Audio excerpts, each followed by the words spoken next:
গাড়িটি জুবাইদা রহমানকে নিয়ে যাচ্ছে। আমরা যতটুকু জানি যে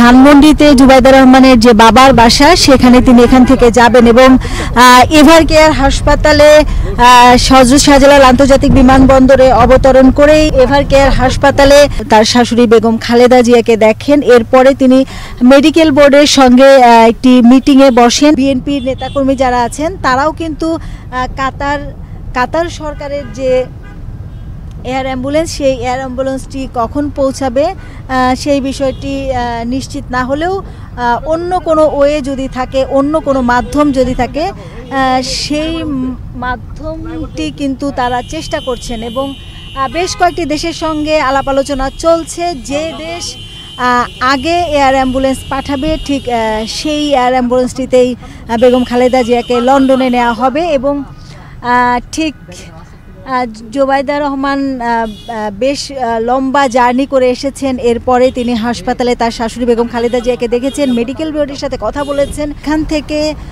ধানমন্ডিতে জুবাইদা রহমানের যে বাবার বাড়ি সেখানেই তিনি যাবেন এবং এর আগেও গত 7 জানুয়ারিতে যখন খালেদা জিয়াকে নিয়ে যাওয়া হয় তখনও কিন্তু জুবাইদা রহমান সার্বক্ষণিকভাবে বেগম খালেদা জিয়ার যে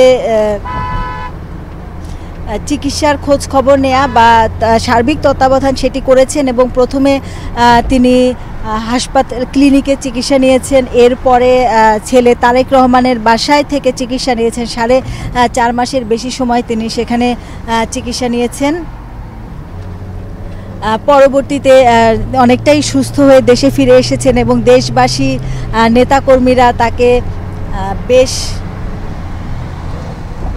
নেতাকর্মীরা তাকে বরণ করে নিয়েছিলেন এবং সেই যে দেশবাসী তার জন্য অপেক্ষা ছিল, সেই অপেক্ষাটিও আমরা দেখেছি।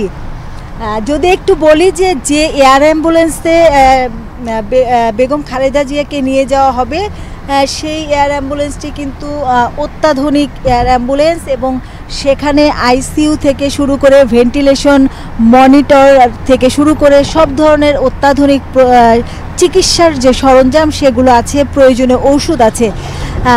এখনও এয়ার অ্যাম্বুলেন্সটি কখন পাঠানো হবে সেই বিষয়ে সঠিক কোনো সময় জানানো হয়নি, কিন্তু সিভিল এভিয়েশনের পক্ষ থেকে তাদের যে নিরাপত্তার যে ব্যবস্থা এবং তারা যে ধরনের রেসপন্স দরকার এবং স্লট দেয়া থেকে শুরু করে এবং স্লট চাইলে যে আবেদনটি, সেই আবেদনটির রেসপন্স করা বা সেটি অ্যাকসেপ্ট করার যে প্রক্রিয়া সেগুলোর জন্য প্রস্তুতি গতকাল বিকাল থেকে নিয়ে রেখেছে সিভিল এভিয়েশন। এবং গতকালকে বেগম খালেদা জিয়ার ব্যক্তিগত চিকিৎসক ডাক্তার জাহিদ হোসেন যেটি বলেছেন যে এই মুহূর্তে বেগম খালেদা জিয়ার শারীরিক যে অবস্থা তাকে আসলে এয়ার অ্যাম্বুলেন্সে বিদেশে উন্নত চিকিৎসার জন্য নেওয়া সম্ভব।